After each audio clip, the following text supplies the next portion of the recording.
თქვენ უფრო ახლო ხედვით უყურებთ ამერიკულ პოლიტიკას, რომლის დინამიკა ძალიან გადამწყვეტ გავლენას ახდენს. მიუხედავად იმისა, რომ ხა ჩინეთიც უკვე ძალიან ძლიერი არის და აღარ არის ეს მსოფლიო ერთპოლარული, ასე ვთქვათ, ტრამპიც ამის გამოხატულება, ძალიან მნიშვნელოვანი ცვლილებები ხდება იქაც.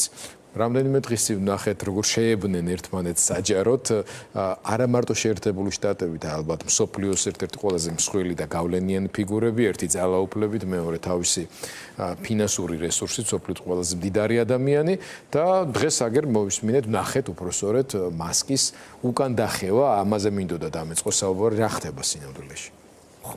პირველ რიგში მოგესალმებით უკვე აქ სტუდიიდან, მადლობა მოწვევისთვის. ის რომ ასე ვთქვათ ორი უზარმაზარი ეგოს პატრონი ადამიანი ერთმანეთს დაეჯახებოდა, ამის განჭვრეტა ეხა ძანიოლი იყო. თუმცა საბოლოოდ გამოჩნდა რომ ასე ვთქვათ ვინ არის ასე ვთქვათ უფრო მთავარი და გენერალი, იმიტომ რომ მასკს მოუწია ბოდიშის მოხდა და ვთქვათ დაიწერა რომ ერთ-ერთი მიზეზი ისიც არის რომ ამერიკის ფედერალურ მთავრობას განუზომელი გავლენა აქვს, კონტრაქტები იქნება თუ მასკის ბიზნეს იმპერიის მომავალზე და მრავალ სხვა მიზეზთა გარდა შეიძლება ესეც იყო მიზეზი, რომლის გამოც თქვათ მასკს ბოდიშის მოხდა მოუწია. როგორც მინდა ეს შემთხვევა, რომ მას ცხადად აჩვენა, რომ ძალაუფლება ფულზე დომინირებს. თუმცა ფული ძალიან მნიშვნელოვანი ამ ძალაუფლების მოპოვისა და ფორმირებაში. კი, გვახსოვს ჩვენ ხო პირველ თვეებში თქვათ ამერიკული პრესა წერდა, რომ პრეზიდენტი მასკი და de facto მართლს უწოდებდნენ, გამოჩნდა რომ თლათ ეგრეც არ არის საქმე. მეორე მხრივ თუ ტრამპის ხასიათს გავითვალისწინებთ, ეს საერთოდ არ იყო მოულოდნელი. უამრავი მაგვარლით იყვავს, როდესაც ერთი და იმავე ადამიანს აქებს, მერე გადაეკიდება, მერე ისე მარკო რუბიო ხო 2015-16 წლებში უშვერად ლანძღავდნენ ერთმანეთს და დღეს მარკო რუბიო გახავთ არა მარტო ამერიკის სახელმწიფო მდივანი, არამედ ეროვნული უსაფრთხოების საკითხებში მრჩეველი და მთავარი არქივისტი ქვეყნის. შესაბამისად უკავია. შესაბამისად ეს ტრამპის სტილშია, იმიტომ რომ ტრამპს ესეთი პიროვნული ემოციური კავშირები მაინდამაინც არ ახასიათებს. შესაბამისად თუ სჭირდება ადამიანი შეაქებს, თუ სჭირდება გალანძღავს და მე ისევ შემოიდგება. გიორგი, ჯერ კიდევ თვეებია დარჩენილი, სანამ ჩაირთვება წამზომი შუალედური არჩევნების ამერიკის შეერთებული შტატების კონგრესს, რომელიც ახალი პოლიტიკური ეტაპის ათვლა არის ხოლმე, ასე ვთქვათ და ახალი ადმინისტრაცია ყოველთვის იძულებულია ანგარიში გაუწიოს ამ ტენდენციებს. ნუ ხე რაც ლოს-ანჯელესში ხდება, მართალია მე ცოტა გაზვიადებულად მეჩვენება გაშუქების ის მასშტაბი, რომელიც არის, მაგრამ პატარა საქმე არც იქ არის, ეს აჩვენებს გარკვეულ სიმპტომებს ამ ხელისუფლების მოქმედების, ხო? იმ მხრივ რომ ფედერალურ ძალაუფლების გადამეტებულად გამოყენების ცნობა იქნება ეს თუ სხვა რამე. ჩვენ სინამდვილეში ტრამპის ამ ქცევას შეიძლება არანაირი გადამწყვეტი მნიშვნელობა არ ქონდეს, მაგრამ თავად ამერიკული პოლიტიკის ფორმირებასა და რეალიზებაზე მნიშვნელოვან გავლენას ახდენს.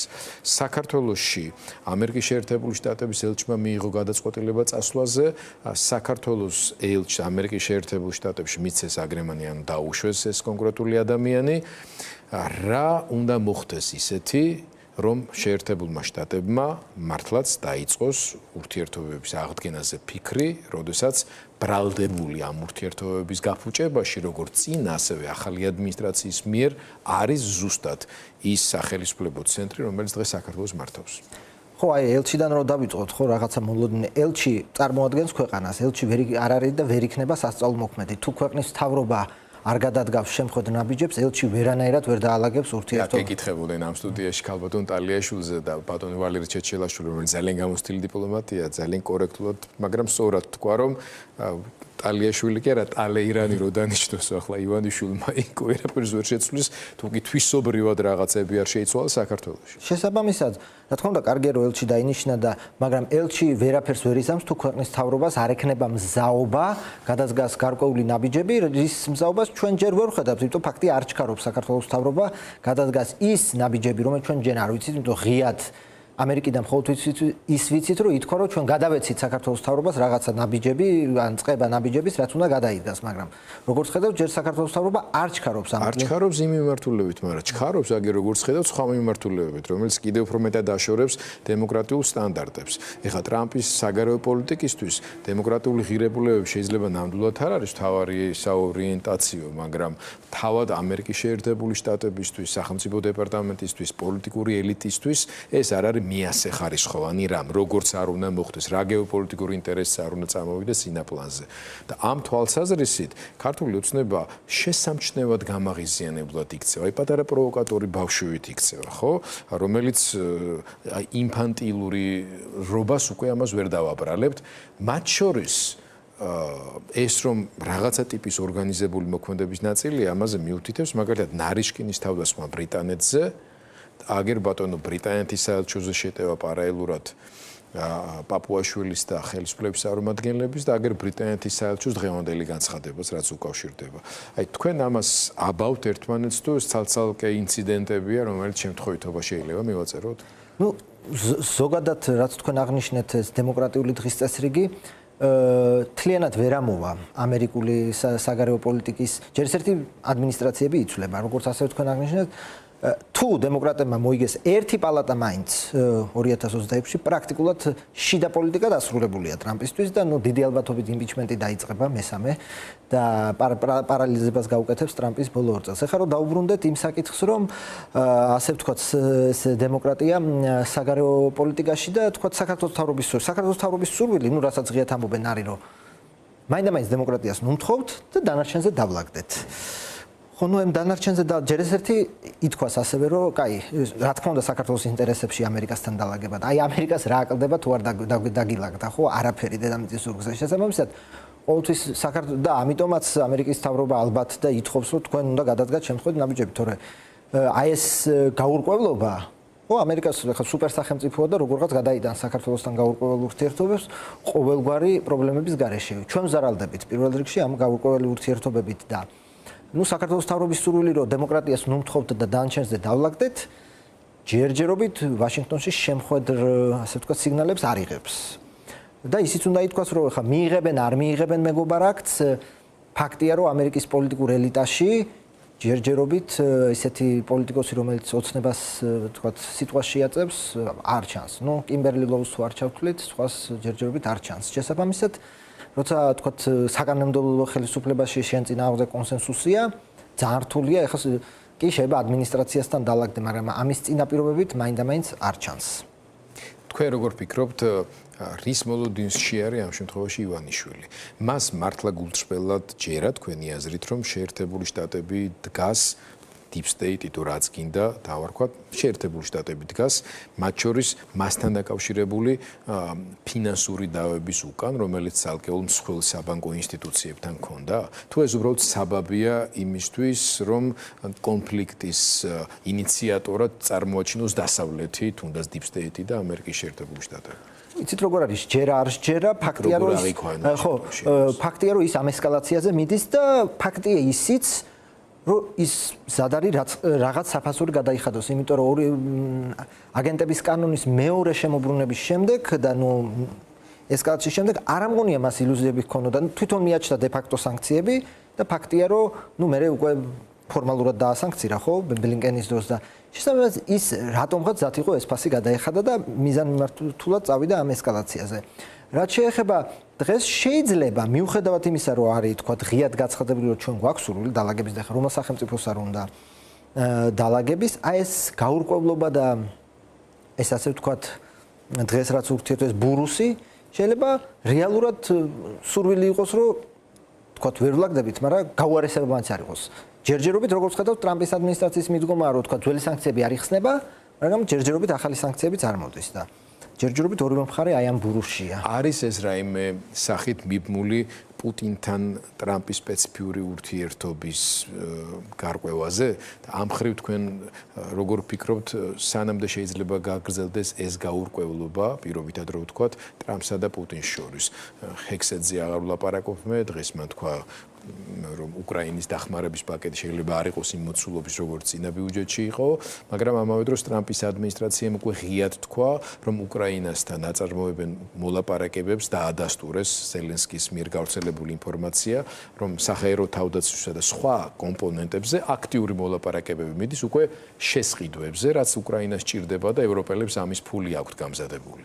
იცი ეს გაურკვევლობა შეიძლება დიდხანს გაგრძელდეს, იმიტომ რომ უკვე რამდენჯერ მოგვისმენია ტრამპის განცხადება, რომ 2 კვირა და მე ამ თამაშიდან გავალ. ამის მიუხედავად ჯერჯერობით რასაც ხედავთ, ერთი სანქციაც არ მოუხსნიათ რუსეთისთვის. მიუხედავად არაერთი სატელეფონო ზარისა და მიუხედავად ბევრის მოლოდინსა, რომ აი დღესხვალ სანქციებს მოუხსნის და კიდევ ერთხელ ეს უნდა ითქვას და ხშირად ტრამპის რიტორიკა ხშირად განსხვავდება ამერიკის სახელმწიფო პოლიტიკასთან, ან ამერიკის სახელმწიფო პოლიტიკა ვერ და არ მიყვება ტრამპის რიტორიკას. ეს განსაკუთრებით თქვა რუსეთის მიმართებაში ჩანს, რომ მიუხედავად ყველაფრისა, როგორც ვთქვი, ერთი სანქციაც არ მოხსნილა, მიუხედავად ყველაფრისა, უკრაინის სამხედრო დახმარება მეტნაკლებად გრძელდება და ვინაიდან ამ ომს დასასრული არ უჩანს და თქვა პირდაპირ ეს სამშვიდობო მოლაპარაკებებიც ყველა გავეცანით იმ მემორანდუმს, რომელსაც უკრაინა არ და ვერ მიიღებს, რომ მოთხოვნებს შორის არის ის, რომ ის მიწები, რაც რუსეთს 3 წელია ვერ დაუკავებია და კიდევ შეიძლება 7 წელი დასჭირდეს